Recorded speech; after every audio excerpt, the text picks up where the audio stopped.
आज है 21 अप्रैल। कल की मुरली रिवाइज करें। कल की मुरली में क्या सुना?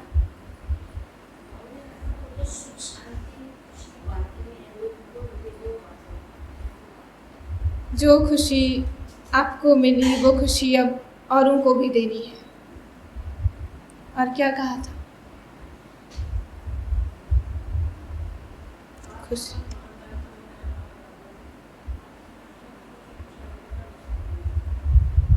बाबा समान बच्चों को भी महादानी बनना है। कल का वरदान याद है?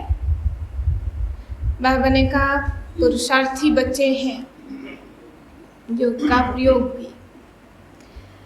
तो आज की मुरली सुनते हैं।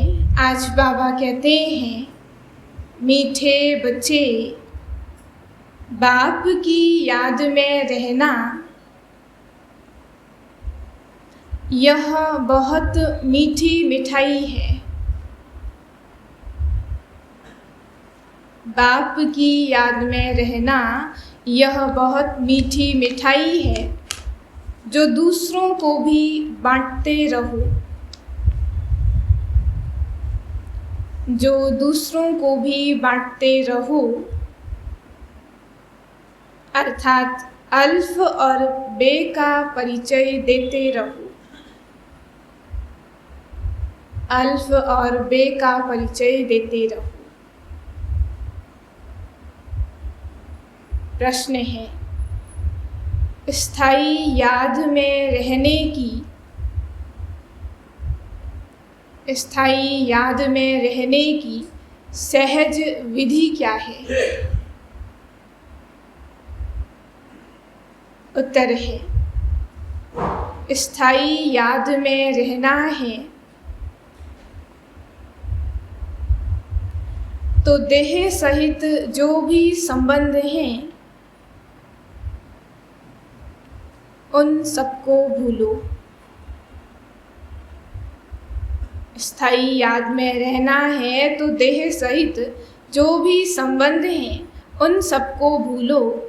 चलते फिरते, उठते बैठते याद में रहने का अभ्यास करो। चलते फिरते, उठते बैठते याद में रहने का अभ्यास करो। अगर योग में बैठते लाल बत्ती भी याद आई, अगर योग में बैठते लाल बत्ती भी याद आई तो योग टूट जाएगा। स्थायी याद रह नहीं सकेगी। स्थायी याद रह नहीं सकेगी। जो कहते कोई खास बैठकर योग कराए, जो कहते कोई खास बैठकर योग कराए, उनका योग भी लग नहीं सकता। गीत है, रात के राही थक मत जाना, सुबह की मंजिल दूर नहीं। ओम शांति। बाबा क्या कहता है? कई बच्चे कहते हैं ना, अभी रेड लाइट कहाँ चली है, अभी योग शुरू नहीं हुआ है। आज बाबा कहता लाल बत्ती भी अगर याद आई है, माना बुद्धि तो हमारी लाल बत्ती से थी, तो स्थायी याद तो रह नहीं पाई। तो बाबा कहते हैं, अभी यह हुई योग की बात, क्योंकि अभी है रात। रात कहा जाता है कलयुग को, दिन कहा जाता है सतयुग को। तुम अभी कलयुग रूपी रात से सतयुगी दिन में जाते हो, इसलिए रात को भूल दिन को याद करो।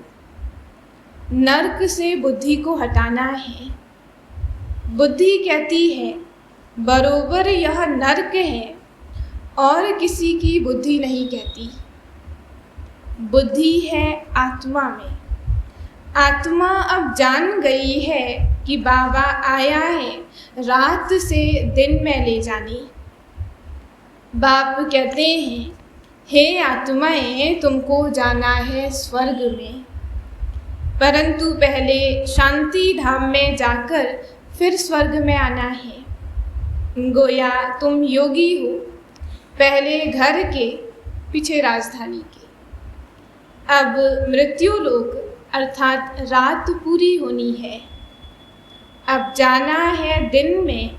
इसको ईश्वरीय योग कहा जाता है। ईश्वर निराकार हमको योग सिखलाते हैं अथवा हम आत्माओं की सगाई कराते हैं। यह है रूहानी योग, वह है जिस्मानी। तुम बच्चों को एक जगह बैठ योग नहीं लगाना है, ये तो फिर हठ योग हुआ। तो कहा एक जगह बैठ कोई योग नहीं लगाना है, वह तो मनुष्य जैसे खुद बैठते हैं वैसे सबको बैठकर सिखलाते हैं। यहाँ तुमको बैठक नहीं सिखाई जाती। हाँ, सभा में कायदे सिर बैठना है, बाकी योग में तो कैसे भी बैठें, चलते फिरते सोते भी लगा सकते हैं। आर्टिस्ट योग में रह चित्र बना सकते हैं। शिव बाबा जिनसे योग लगाते हैं उनका चित्र बनाते हैं। जानते हैं यह हमारा बाबा निराकारी दुनिया परम धाम में रहते हैं। योग तो कोई भी कार्य कर रहे हैं, घूमते फिरते चलते कभी भी योग कर सकते हैं। तो आर्टिस्ट चित्र बनाता है, लेकिन बुद्धि में तो याद है हम भी वहाँ के रहवासी हैं। हम आत्माओं को जाना है, यह बुद्धि में चलते फिरते रहना चाहिए। ऐसे नहीं कि मुझे तपस्या में बिठाओ, योग कराओ, यह कहना भी रॉन्ग है। बुद्धू ऐसे कहेंगे। बच्चे लौकिक बाप को खास बैठकर याद करते हैं क्या? बाबा बाबा करते ही रहते हैं, कभी भूलते ही नहीं हैं। छोटे बच्चे और ही जास्ती याद करते हैं, मुख चलता ही रहता है। यहाँ पालौकिक बाप क्यों भूल जाता है? बुद्धि योग क्यों टूट जाता है? आज बाबा बच्चों से प्रश्न कर रहा है। एक छोटा बच्चा भी लौकिक संबंध में याद नहीं भूलता और ख़ास बैठता नहीं है याद करने के लिए। बाबा कहते यहाँ बच्चे पालौकिक बाप को क्यों भूल जाते? बुद्धि योग क्यों टूट पड़ता है? मुख से बाबा बाबा कहना भी नहीं है। आत्मा जानती है बाबा को याद करना है। अगर खास बैठने की आदत है तो योग सिद्ध ना हो सके। यह ईश्वरीय योग तुमको स्वयं ईश्वर सिखला रहे हैं। योगेश्वर कहते हो ना, योग सिखलाने वाला ईश्वर। योगेश्वर कहते हैं ना, तुमको ईश्वर ने योग सिखाया है कि मुझ बाप को याद करो। ऐसे नहीं जब मुझे दीदी योग में बैठाती है तो मज़ा आता है। उनका योग कब स्थायी नहीं रह सकेगा। समझो हार्ट फेल की तकलीफ हो जाती है तो उस समय कोई योग में बिठाएगा क्या? यह तो बुद्धि से याद करना है। मनुष्य जो भी योग सिखलाते हैं वह है रॉन्ग। योगी कोई भी इस दुनिया में है नहीं। यूँ तो किसको भी याद करो तो वह भी योग हुआ। किसी को भी याद कर रहे हैं, योग तो है, लेकिन किससे योग है, किसकी स्मृति है? आम अच्छा लगता है तो उनसे योग लग जाता है। लाल बत्ती अच्छी लगती है तो वह याद आएगी तो उनसे योग हुआ। परंतु यहाँ तो देह सहित देह के जो भी संबंध हैं उन सबको भूल मुझ एक के साथ योग लगाओ, तब तुम्हारा कल्याण होगा और तुम विक्रमाजीत बन जाएंगे। बाप ही आकर सद्गति का रास्ता बताते हैं। बाप के बिगर कोई भी सद्गति दे ना सके। बाकी सब हैं दुर्गति का रास्ता बताने वाले। स्वर्ग कहा जाता है सद्गति को और मुक्ति धाम जहाँ हम आत्माएं रहती हैं वो है घर। स्वर्ग सद्गति में, मुक्ति धाम हम आत्माओं का घर। इस समय सभी को दुर्गति में पहुँचाने वाली है मनुष्य मत। निराकार बाप आकर सद्गति देते हैं, फिर आधा कल्प हम सद्गति में रहते हैं। वहाँ भगवान से मिलने व मुक्ति, जीवन मुक्ति पाने लिए दर दर भटकते नहीं हैं। आधा कल्प सतयुग त्रेता में भगवान से मिलने के लिए या सद्गति चाहिए, इसके लिए भटकते नहीं हैं ही सद्गति में। जब रावण राज्य शुरू होता है तब दर दर ढूंढना शुरू करते हैं, क्योंकि हम गिरने लग पड़ते हैं। भक्ति को भी शुरू होना ही है। तुम जानते हो अभी हम शरीर को छोड़ फिर शिवालय में जाएंगे। सतयुग है बेहद का शिवालय, इस समय है वैश्यालय। यह बातें याद करनी पड़ती हैं। शिव बाबा को याद नहीं करेंगे तो वो योगी नहीं, भोगी ठहरा। तुम किसको सुनने के लिए कहते हो तो कहते हैं हम 2 वचन सुनेंगे। अब 2 वचन तो बहुत नामी ग्रामी हैं। मन मना भव मध्या जीव भव। मुझे याद करो और वर्षे को याद करो। इन 2 वचनों से ही जीवन मुक्ति मिलती है। सारे ज्ञान का सारे 2 शब्दों का है। तो कहा 2 वचनों से ही जीवन मुक्ति मिलती है। बाप कहते हैं मुझे याद करो तो निरोगी बनेंगे, और चक्र को याद करेंगे तो धनवान बनेंगे। 2 वचन से तुम एवर हेल्दी और एवर वेल्दी बन जाते हो। अगर राइट बात है तो उस पर चलना पड़े, नहीं तो समझते हैं बुद्धू हैं। अल्फ और बे, यह हैं 2 वचन। आज 2 वचन बाबा बता रहे हैं। मन मना भव मध्या जीव भव, अल्फ और बे, यह है 2 वचन।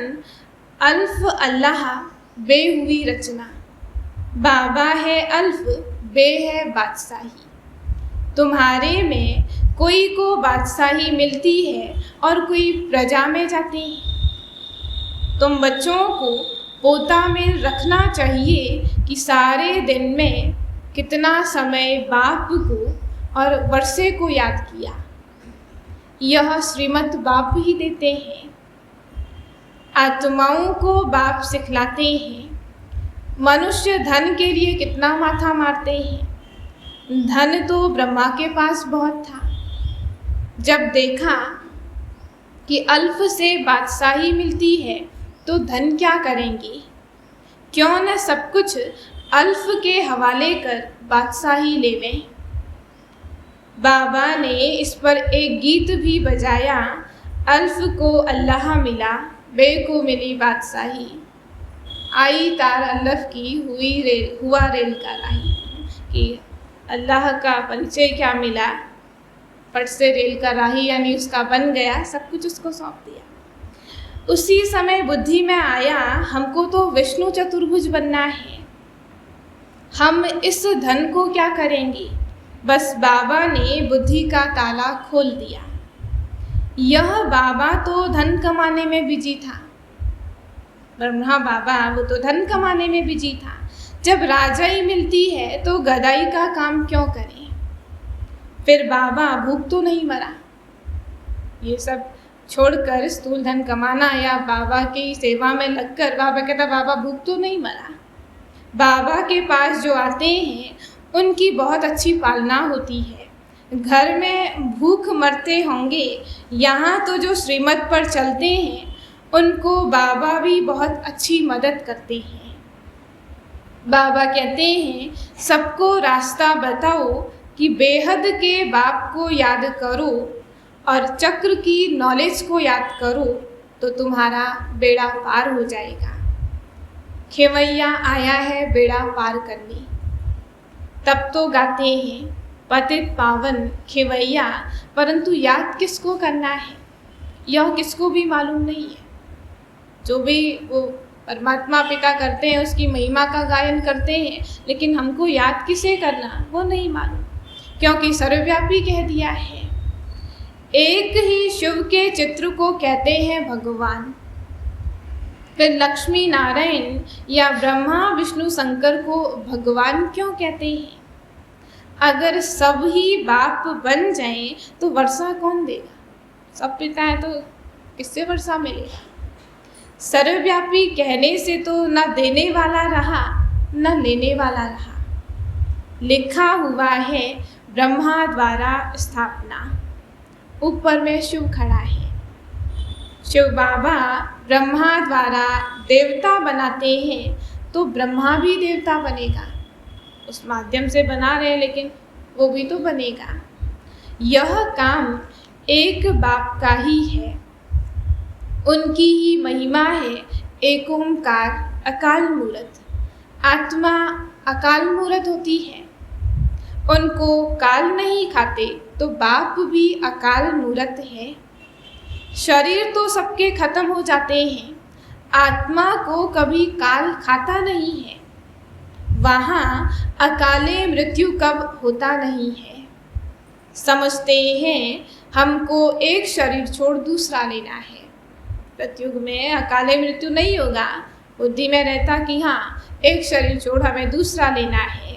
स्वर्ग में है तो जरूर पुनर्जन्म भी स्वर्ग में ही होगा। यहाँ तो सब नरकवासी हैं। कहते हैं फलाना स्वर्ग पधारा तो जरूर पहले नरक में था। इतनी सहज बात भी समझते नहीं है। फलाना स्वर्ग पधारा, माना वो नरक में था, हम यही हैं, हम भी तो नरक में ही हैं। तो कहा इतनी सी बात भी समझते नहीं है। सन्यासी भी नहीं जानते हैं, वो तो ज्योति ज्योत समाया कह देते हैं। भारतवासी भगत भगवान को याद करते हैं। गृहस्थी भगत हैं क्योंकि भक्ति प्रवृत्ति मार्ग वालों के लिए होती है। वह तो है तत्वज्ञानी। तत्वज्ञानी समझते कि हाँ उस तत्व में लीन हो जाते, यानी ज्योति ज्योत समाया। भक्ति वाले समझते भगवान आएगा हमें फल देगा। कल भी बाबा ने ये बात कही। समझते हैं हम तत्व से योग लगाकर लीन हो जाएंगे। वह तो आत्मा को भी विनाशी मानते हैं। सत्य कब बोल नहीं सकते। सत्य है एक परमात्मा। तुमको अभी सत्य का संग है तो बाकी सब झूठ हुए।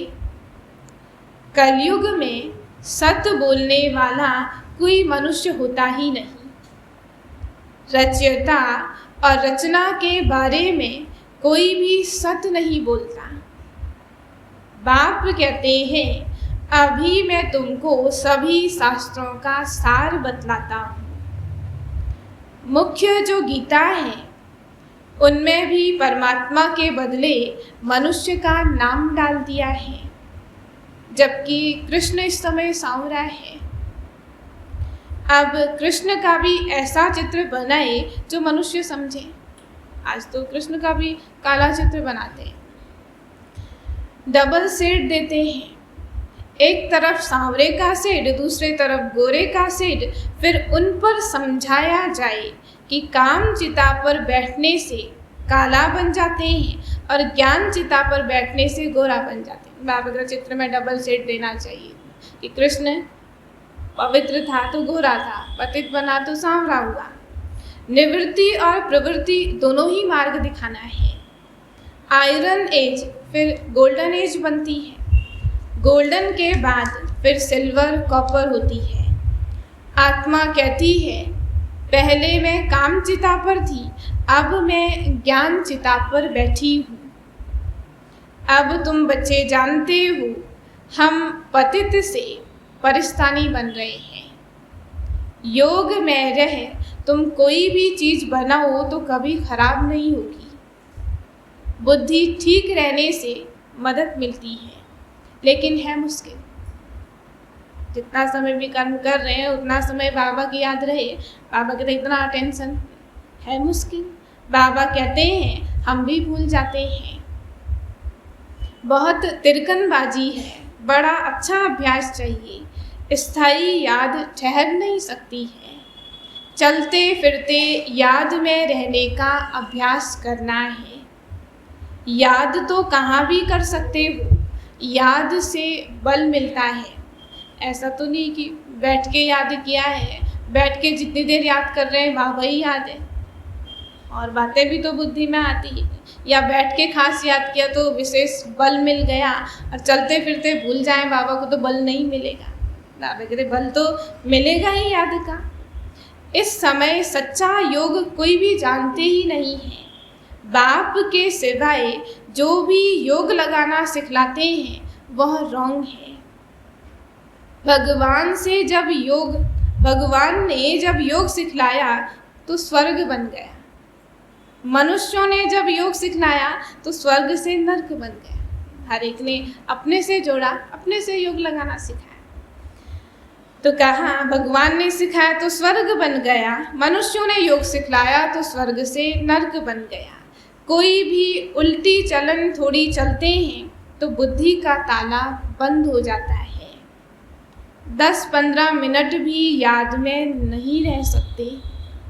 नहीं तो बूढ़ियों के लिए, बच्चों के लिए, बीमारों के लिए भी बहुत सहज है। बहुत अच्छी मिठाई है। भल गूंगा बहरा हो वह भी इशारों से समझ सकते हैं। बाप को याद करो तो यह वर्षा मिलेगा। कोई भी आए तो बोलो हम आपको रास्ता बताते हैं। बेहद के बाप स्वर्ग के रचयिता से स्वर्ग के सदा सुख का वर्षा कैसे मिलता है। यह छोटी छोटी चिटकियाँ पर्चे बांटते रहना चाहिए। दिल में बहुत उमंग रहना चाहिए। कोई भी धर्म वाला आए तो हम ऐसे समझाएं। बाप कहते हैं यह देह के सब धर्म छोड़ मुझे याद करो तो विक्रम विनाश होंगे। तुम मेरे पास चले आएंगे। पहले पहले यह निश्चय करो, फिर दूसरी बात, तब तक आगे बढ़ना ही नहीं है। मैं क्या कहता है, देह सही, देह के संबंधों को भूल एक बाबा को याद करना है, तब विक्रम विनाश होंगे। जब पहली बात, एक बात पे पक्का निश्चय हुआ, उसको हम करने लगे, वो धारण कर लिया, तब बाबा कहता दूसरी बात, तब तक आगे नहीं बढ़ना। और वो जो हो गया फिर तो आगे अपने आप बढ़ेंगे। अपने को आत्मा समझ बाप को याद करो, बस यह है सबसे फर्स्ट क्लास बात। सिर्फ 2 अक्षर हैं, अल्फ और बे, बाप और वर्षा।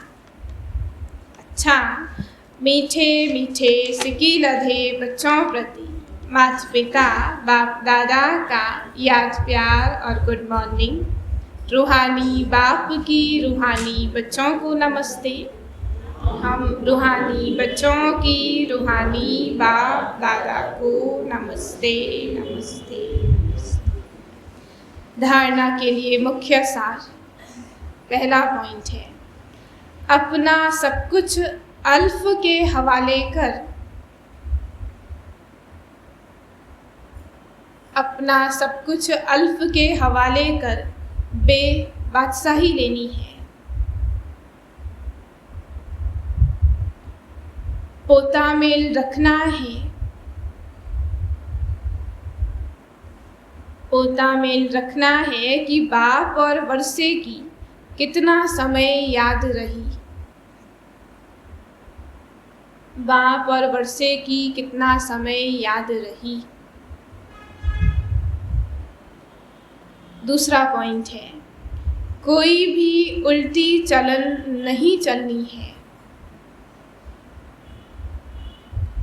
कोई भी उल्टी चलन नहीं चलनी है। स्थायी याद में रहने का अभ्यास करना है।